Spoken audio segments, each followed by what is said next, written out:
Welcome back to Bookstage and Screen. We have the legendary Hazel Edwards with us. Welcome, Hazel. Thank you very much, Samantha. Lovely to talk to you. Yeah, lovely to talk to you. Now, I know how busy you are because you've just come out of Children's Book Week or Book Week, haven't you? Yes, it tends to be book month. A little bit elastic. Yes. Well, I imagine because you've written over how many books? I think Hijabi Girl is 202, although I suppose that you're supposed to say the 202nd. Oh, wow. I would have lost count over probably 5, but yeah, I sort of lost count. I tend to say 200. Now, we were very excited when we heard that you had a book that had adapted to a musical stage show. So tell us a little bit how that happened. Well, I'd have to say this has given me the greatest thrill in my entire literary career. Last week, I was sitting in a theatre in Mackay watching 750 students come in 2 by 2, watching the performance with the songs. This is the Gary Ginnivan production. They were a wee bit noisy in a really good way because they were so involved. And I looked around at them and I thought, how amazing that something that you write can go through a book, onto the stage, into the imaginations of so many children, and it was really thrilling. And that was the last performance of a 4-month tour. So I'd seen it in other theatres around Australia, and even one where I had my 6-year-old grandson with me. And we were sitting in a row with my husband, and I looked at his face, and I looked at the stage, and I thought, this is surreal. This story was inspired by his uncle and his mum, and he 38 years ago, and he turned to me and said, is there a man in the suit? So I said, what do you think? And then we kept going.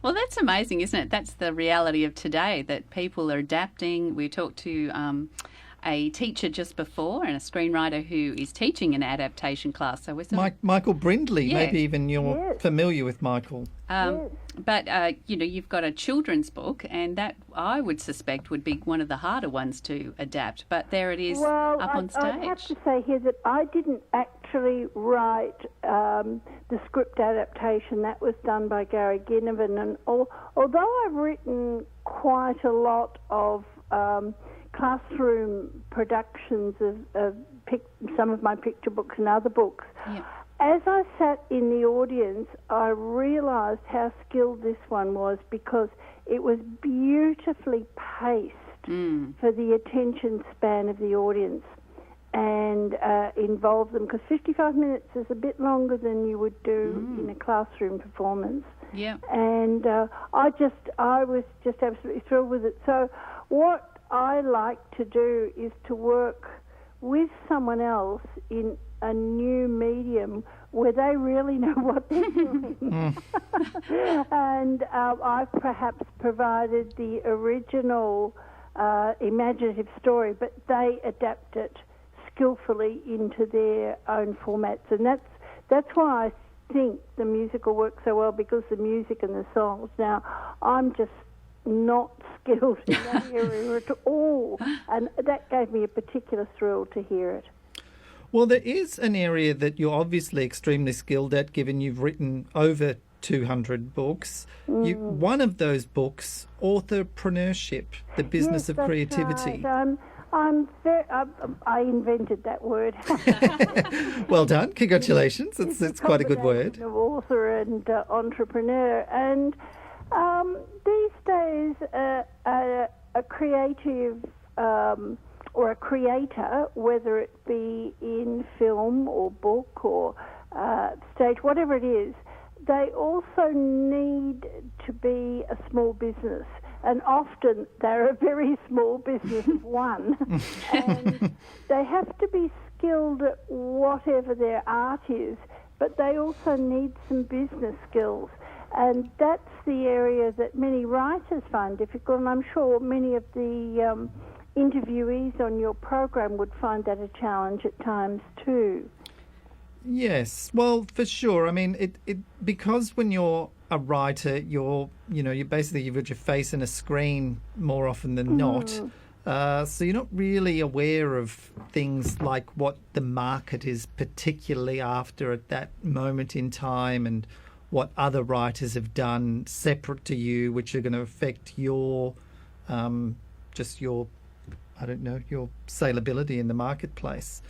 Yes, I think that's where I've been particularly fortunate, because I had a teaching background behind me, and so my early writing, a lot of it was in the broadly educational field, but it also means that you have to learn how to speak in public, and you have to learn the sort of ancillary organisational skills that go with being an educator. So that was a good start for me.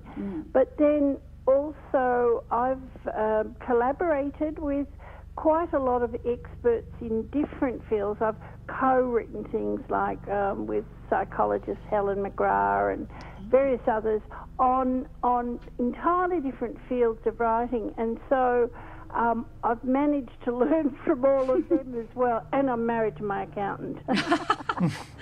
Well, there's a tip for all the writers out there. Yeah, marry an accountant.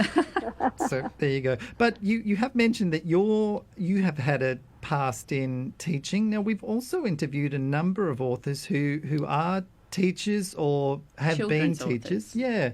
Well, why do you think that is? Well, I think the skills are actually very, very similar. As I said, I watched all of these little primary students trailing into the theatre the other day, and there were some fabulous teachers with them. And it's really that you're playing with ideas, using the imagination and learning all sorts of new things.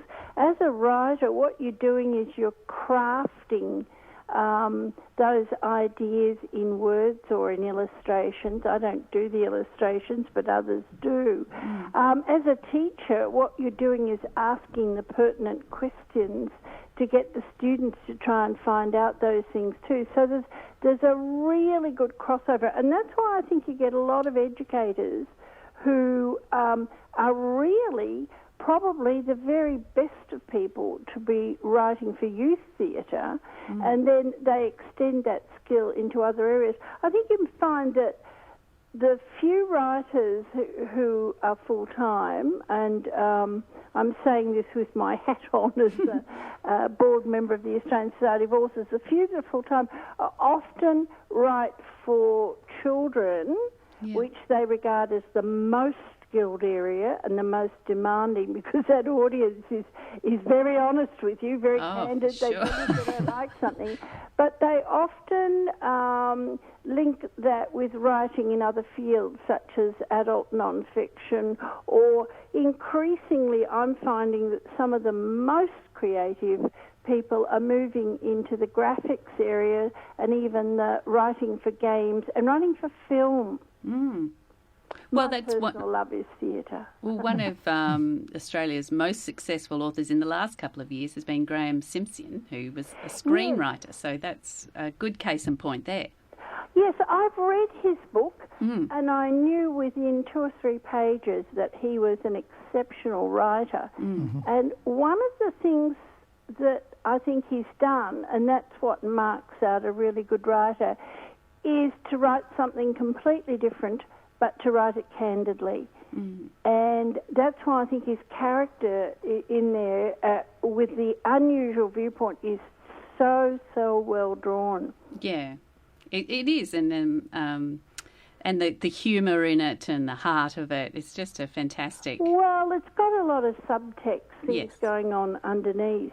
I read it, I don't know, about a year or so ago, at a time when I was looking at memoirs of writers, because most writers write very elaborate rather than honest things about their writing backgrounds, and I decided, partly for health reasons, that I'd write an unconventional memoir. This is the one called Not Just a Piece of Cake, Being an Author. And I was playing with trying to get the voice right to say, well, who's my audience? Is it an adult or is it a child, or isn't it either of those? Is it just for once me, not looking at a commercial audience?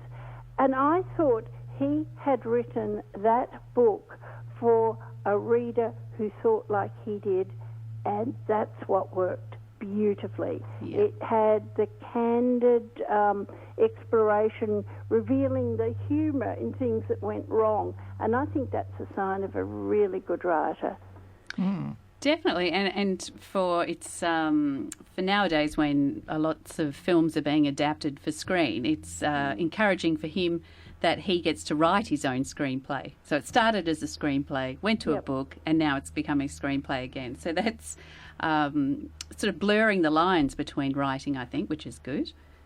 Yes, I think they're slightly different skills. I've spoken to quite a number of writers who've had their works adapted, and in some cases they've written their own. Some have come from a script to a book, a novelisation. I do think they're slightly different skills, but the thing that is in common is getting the pacing right and the tension. And I've been lucky enough to work with people like Christine Anketel too, who's a theatre director, and we were co-writing, and she would say, it would need this here. Yeah. And I thought, yeah, I agree with that from a story point of view, but she was thinking of it how it would be performed on the stage. So she was thinking of a different type of pacing and humour. And that's what I meant about the joy of learning when you work with someone else. Yeah. Our current project, Hijabi Girl, the one that had 41 rejections, and then I decided to publish it myself, co-written with Özge, who is a Muslim librarian. The trio of us who've done that, including illustrator Serena Geddes, has been a fascinating collaboration because I think in abstract, Serena thinks in pictures and shapes, and Özge thinks in the cultural background of the story. And it's worked out to be a wonderful combination. Well, it is great because being an author sometimes can be quite solitary. You're in your room by yourself. So to actually be able to work on something in collaboration, especially with such talented people, would be really exciting. And yes, well, I think with the development of technology, it's now possible. I mean, I've collaborated on 2 books now on Skype, and one was with Özge, the Hijabi Girl, because she lives in Epping and I live in Blackburn in Melbourne, and that's at least an hour and a quarter peak hour traffic away. So we did it on Skype. The other one was an earlier young adult book called F2M about transitioning gender and coping with a sense of identity. And my co-writer was Ryan Kennedy, who's in New Zealand. Now, he's a family friend who has indeed transitioned from female to male.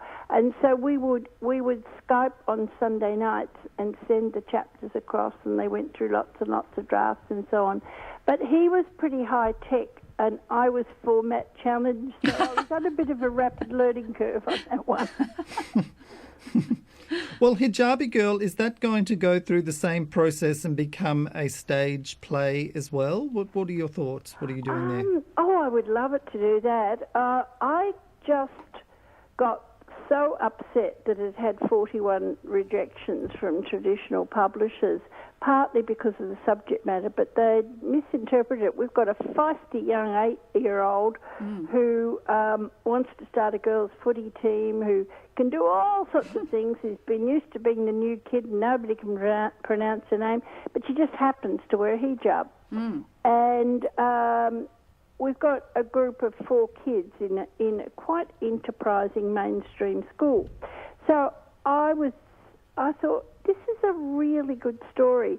And the reason it came about was I'd initially met Özge, and now I can pronounce her name properly, 4 years ago at a professional librarians talk where I was speaking as the author. And she said, look, I've got all these fantastic girls in the school where I'm working, an Islamic school, and we always do a big book parade, character dress-up for Book Week. And we are fed up with Red Riding Hood. we want to have a role model girl in the story who's fun, but that our girls can dress up as and still include their hijab. Yeah. So I said, write it yourself.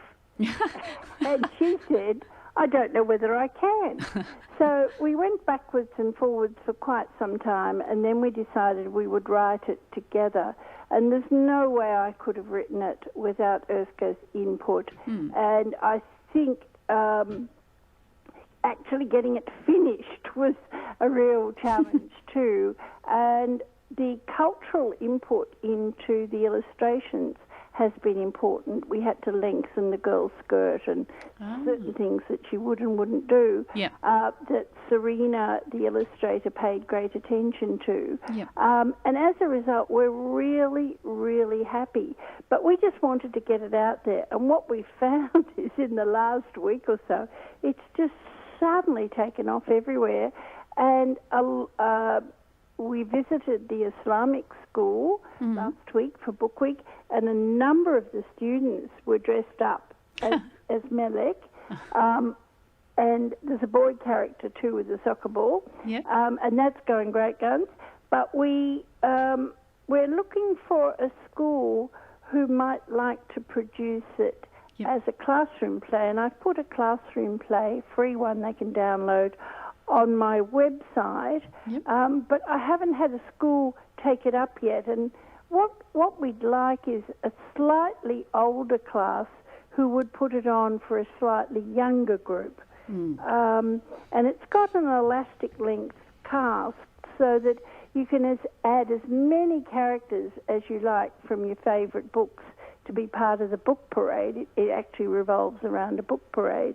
So we're looking for someone who would do that. And as an incentive, I've said that I'll come and give them a free author talk at their school if they do that. Well, that is an incentive for any school, and it is all on your website. So it's just easy. It's hazeledwards.com, and if you look across the menu, it's under Easy Books, and there's a page for Hijabi Girl, and we've certainly had some other interests that perhaps it could go into other forms of multimedia, but we're not counting on that yet. We're going to have to write a few more stories. Well, that sounds great, and there's an audience for it, so that's always wonderful. It's a mainstream audience as well as a Muslim audience. It's been distributed internationally in Malaysia and the UK and the US, and it's just suddenly taken off, and we're very pleased. We had to put quite a lot of work into it. We changed the title several times, and because we had to get our three names on the cover as well as the title, we shortened the title, and we shortened Erska, who has a much longer name, her surname down to a single surname rather than a double-barreled one, because we couldn't fit it in. Well, are you allowed to give us a sneak peek at what book number 203 is? Magic, because that's the charm. 203rd time is the charm. Well, I often move between writing for different age groups and writing for adults. And at the moment, I'm writing a series of mysteries, adult mysteries that revolve around a sleuth who is a celebrant. In order that the celebrant can move between cultures and different circumstances and solve mysteries. And I've been investigating poison recently, so it's not safe to eat at our house. Right. Do you know, I've often said about authors and writers, if anyone ever examined their web, their browser history, what the kind of crazy things they look up to. And that's a very pertinent comment. Yes, you're quite right. I've been in, I think mine would reveal some very unusual keywords Yeah. They'd be concerned. Well, this woman's into poison, colonising Mars. I mean, it's just out of control what she's looking up. Yes, it is indeed. But I think one of the things that's important as a writer is the pleasure you get from some of the fan mail. The hippo characters always got a lot of unusual fan mail, and quite often the readers write to the character, and then, of course, I have to answer in character, which is a bit of a challenge. But I also had a picture book called Sticky Beak, which was about a duck that came out about the same time as the hippo, and it's always been quite popular. Yep. Anyway, one child wrote and said, "Dear Sticky Beak, where were you before you were a duck?" Now, that's a great question, and I was very pleased that it was on email and not face-to-face, because you've got to think of a decent answer. So I eventually wrote, I normally reply immediately, but I had to think about that one. So I said, before I was a duck, I was an egg, and before I was an egg, I was an idea. Now, that's one of the answers that I've actually put in the fan mail chapter in my memoir, because I decided that I wanted to show what it was really like about being an author. And one of the pleasures is the responses you get. And as a children's author, most of them are complimentary. They want to know what happened after the end of the book or before the start of it. Or sometimes they ask questions about minor characters that as an author you mightn't have even thought of. Adults, when they write you fan mail, they often complain about something. They got something rather wrong. And the book that provoked the most response was the one I did with Helen McGrath on difficult personalities. Now, we had some very interesting fan mail on that. And in radio programs, we went into time over every time on question and answer and talk back. So that aspect is great. But in the memoir, I've really tried to show what it's like, because people think that you sit at your desk all the time. But a long-term author can't be writing a book about being an author. They have to write about other material. So it's very important to take risks as an author, not just physical risks of visiting places like Antarctica or Nepal and various things I've done like that, to understand why other people do that. But sometimes you have to take cultural risks of trying to portray a character who is different from you in a different environment, but in a way in which the reader will read that story and think, I've walked in that person's shoes for the length of the story. Oh, yes, I'll look at things a bit differently. And I'd put Hijabi Girl into the cultural risk category. But occasionally a writer also needs to take a creative risk and play with the way in which they might present those ideas. And sometimes screen or stage is part of that, but sometimes just the way in which you put it together becomes a creative challenge. And so I'd have to say the memoir I did was probably the most risky that I've done, because I based it around anecdotary. Now get that word right, anecdotary, which is anecdotes or stories, not the other word you thought it was. Did you invent that word as well? Yes, I did. Well done, congratulations. You're a little Shakespeare, but go on. And it was the idea of not presenting something in chronological boredom, but rather idea association. And so it's creative in the format as well as in the way it's written.